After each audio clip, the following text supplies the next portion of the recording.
Welcome back. My name is Logan. I'm your host for Rogues of the Coast. And I'm Chris, your other guy with the most. Welcome back. We have a full party. He just got his weapon and technical difficulties. Yeah, we know you may have noticed we skipped around a little bit. That was not intentional. We've had some trouble with our recording. But like we were saying last episode, I am going to tell y'all about the backstory of my character Barrett with two T's. I find it somewhat amusing, little bits here and there. But overall, it's very simple. Didn't know what I was doing when I was making a backstory, so I just did it in first person.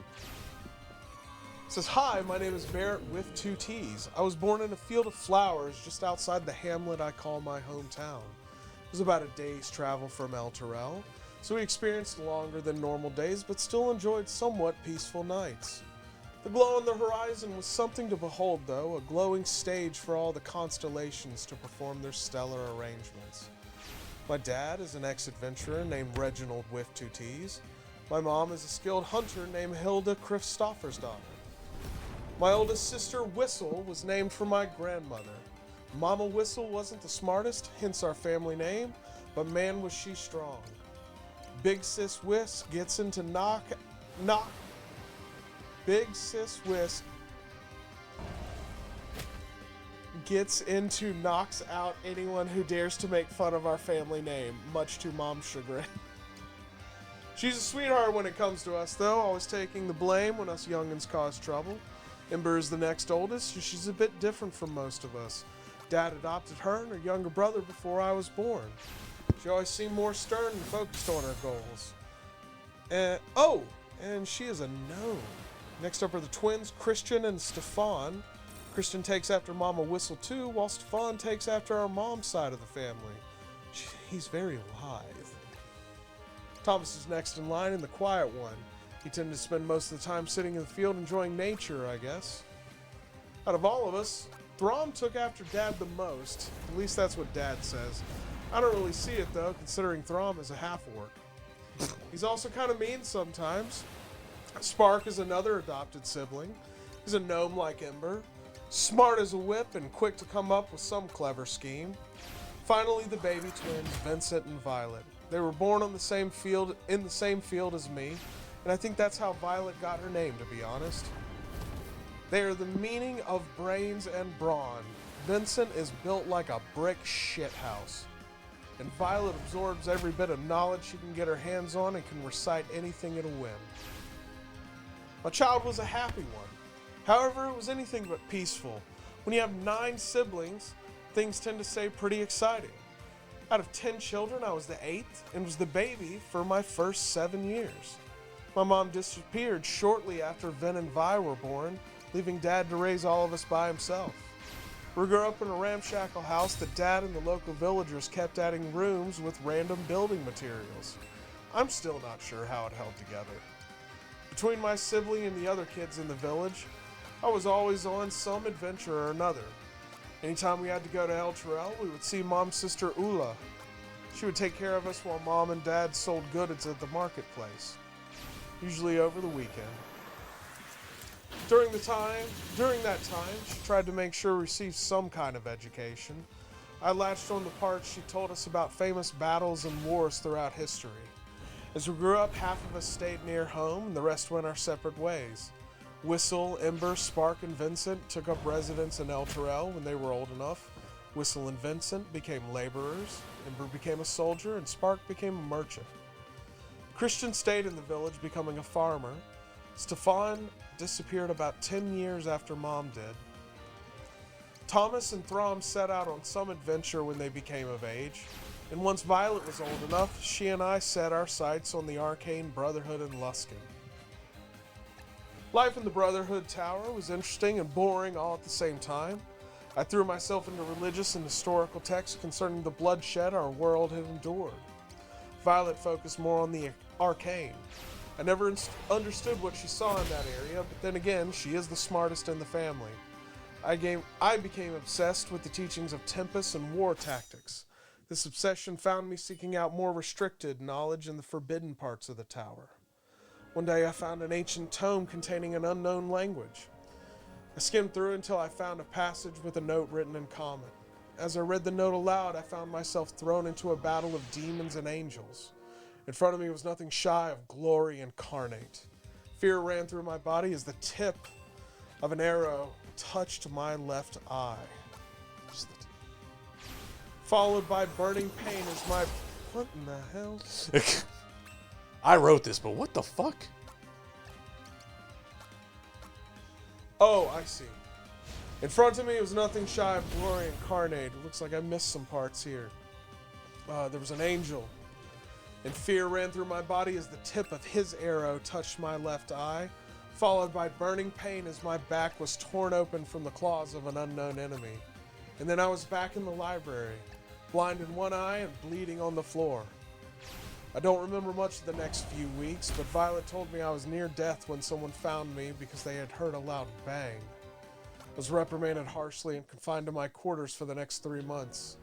During this time of recovery, my sight returned and my back healed, albeit with a massive scar to remind me of my near-death experience. More importantly, I could perform the same feats of magic my younger sister could. I was so excited.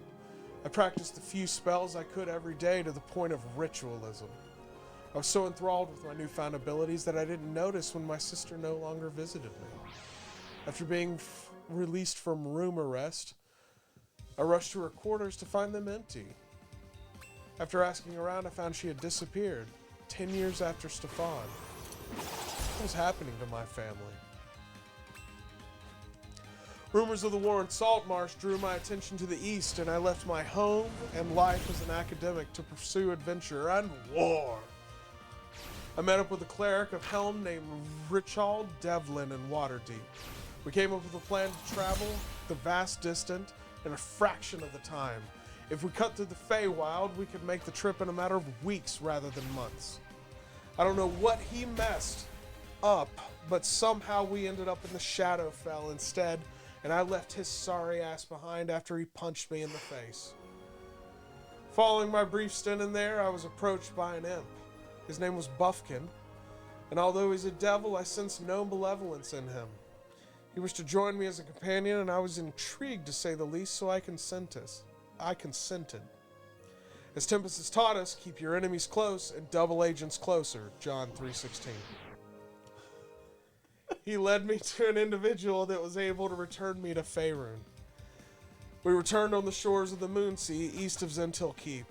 I arrived in Hillsfar to find that it had been years since we had left Waterdeep and the war was over. That dick screwed up everything and made me miss the war. Drinking away my frustrations, I had a vision of a castle tower and a portal opening over the parapet. On top of the tower were two figures, a scaled devil with large horns and an angel with ethereal wings. I could only hear a booming voice stating, "You must ensure that they go together." I do not recognize the two figures. Asking around the location set me on the way to Molemaster. After arriving, I asked once more, finding more information, and found out that the tower was actually called, or could possibly be, the Drown Tower, so I set out. And as I approached the tower, a portal opened above the parapet, and some figures fell through. And that's the backstory for Barrett with 2 Ds. Uranus leveled up. Love it. What'd you think, Logan? Were you entertained? It was solid. It's definitely more effort than I put into any backstory I've ever had. I'm telling you right now, what I did, it was really great, and I really love it. So when you're trying to make a backstory, one of the things you can do is you can roll to find out your backstory. And I just went with it, man. I was like, let's fucking roll everything. And of course, one of the things I rolled is that we had like 9 siblings. I was like, holy shit! Your parents be fucking. Well, that's the funny part. The only ones that were blood related to both my mother and father were actually, like, let me phrase that. Three of the kids are adopted and not related to us by blood. Well, one of them half is. The general idea is you had Throm, who was on one of Dad's adventures. He strayed a little bit. And he got some good heavy loving. Gotcha. That's where that half orc came from. Oh, this is insane. What? I just got a Google account for a Nerd Rage Games and Accessories. Interesting. So, Nerd Rage Games was the original name of this channel. Okay. Because I started a business making cloth playmats. I have one of those playmats. Yeah, they're nice, aren't they? Oh yeah. Yeah, it's They're very simple, it was. but yeah. Anyways, so the Google thing's like, hey, you haven't used this in a while, so do that before this date. Otherwise, we're probably just gonna shut it down. I was like, okay, cool, have fun. So I will also clarify something else in the backstory that you might find amusing. Our family name started with my grandmother. All right. So Big Sis Wiss is actually spelled Whistle. And she's the only person who actually has two T's in her name. Ebola, stand back. Any character, it was so great. It was very important. Every single one of my siblings has at least one T in their name. Mm-hmm. Whistle is the only one that had two. And she was named after her grandmother, who only had one. All right. But her grandmother would always say her name was Whistle with two T's. Yep. Because she liked the idea, but it still was only spelled with one With T. two T's. She wanted to make sure that everyone knew her name was spelled with two T's. And she actually wanted them to know that. Her name was only spelled with one T, though. Yep. But she wanted people to know. So we kind of kept the joke going, and of course, what's really funny is Reginald doesn't even have a T in it. I don't know why she named him that. Reginald. No, it's Reginald. Oh. There's no T at all. Jeez.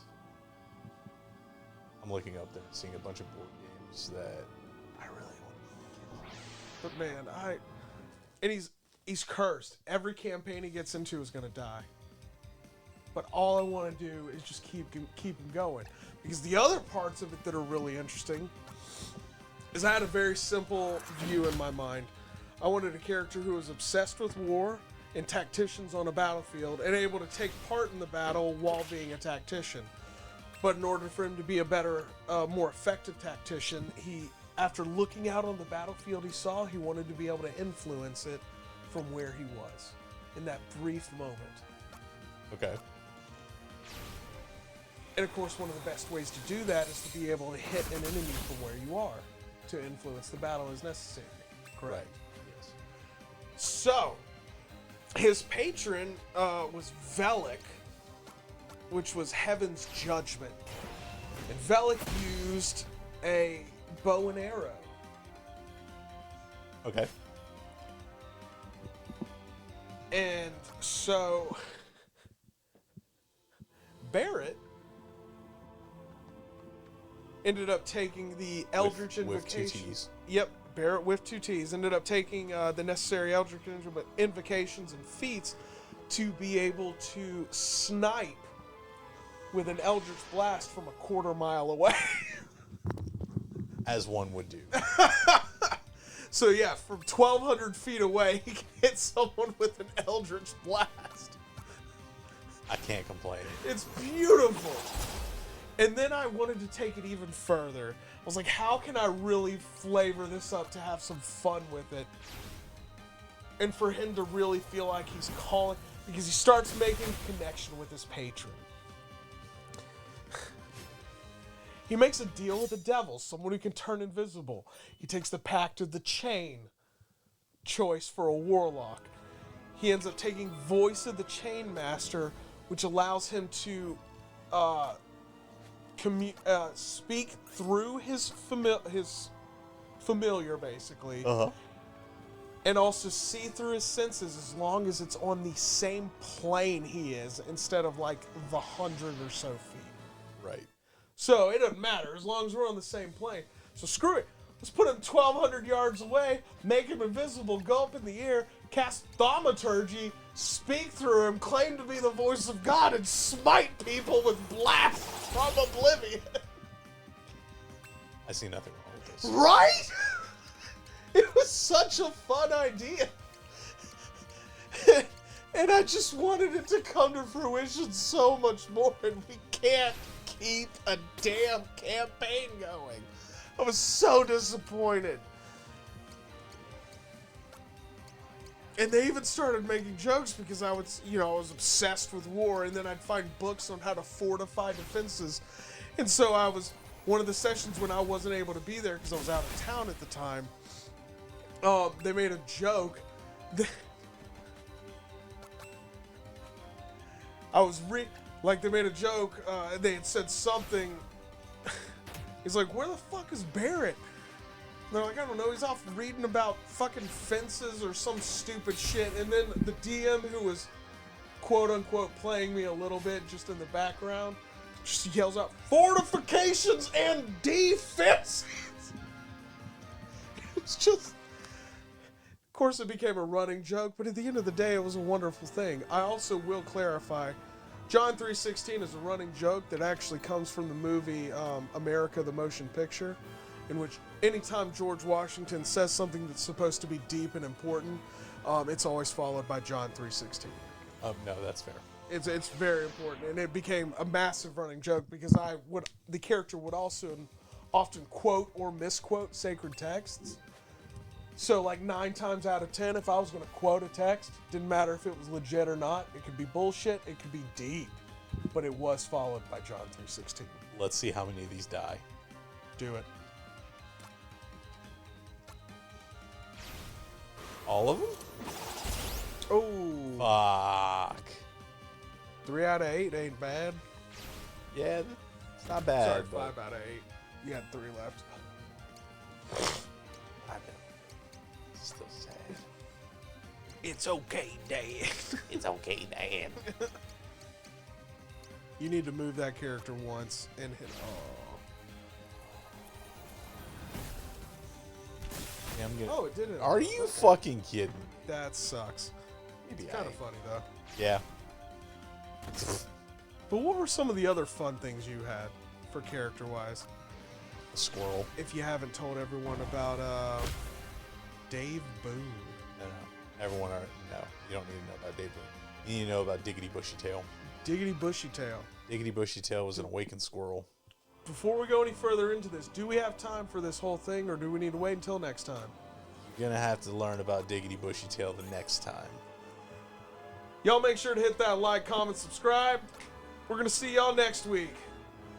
Bye, everybody. Don't fill your house with couches.